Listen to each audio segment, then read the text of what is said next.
redukton kolesterolin, ndihmon në pagjumësi. Ndihmon është edhe më mirë se çajra bimor, se shumë çajra bimor që ne kemi përmendur.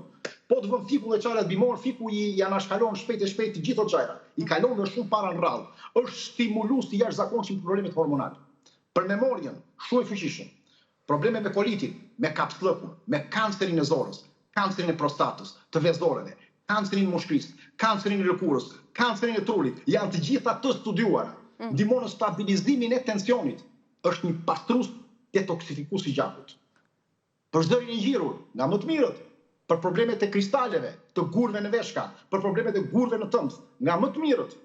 Është një nga kurustit më të mirë të anemisë, për rënien e flokëve, për problemet e epilepsisë, të autizmit, për problemet e sëmundjeve të mërqisë, për ankthin, për stresin, për depresionin, për rigjenerimin e lëkurës dhe të qelizave, trajton problemet e urçave stomaut dhe dëmton ose eliminon në një farë mënyre edhe helikobakterin, trajton problemet e psoriazis, të akneve, e tjerë. Element kryesor të fikun e është kjo, një diabetik mund të konsumojë 1 deri në 2 fish në ditë, ndërsa një person tjetër mund të konsumojë 2, 4 deri në 5 fish në ditë. Varet nga fiku, gjithmonë, apo nga kjo. Shumë i mirë janë dhe gjethet e fikut, për të menaxhuar diabetin, gjethet e fikut janë nga më të mirë sepse kanë disa komponente bioaktive që ulin nivelin e sheqerit gjak. Ndihmojnë dhe përmirësimin ndaj insulinës, që duhet ta dimë, pra gjethet e fikut mund të përdoren për problemet të mitrës, të kisteve, problemet e mëlçisë e tjerë. Pra edhe gjethet e fikut mund të përdoren s'duhet hedhur poshtë.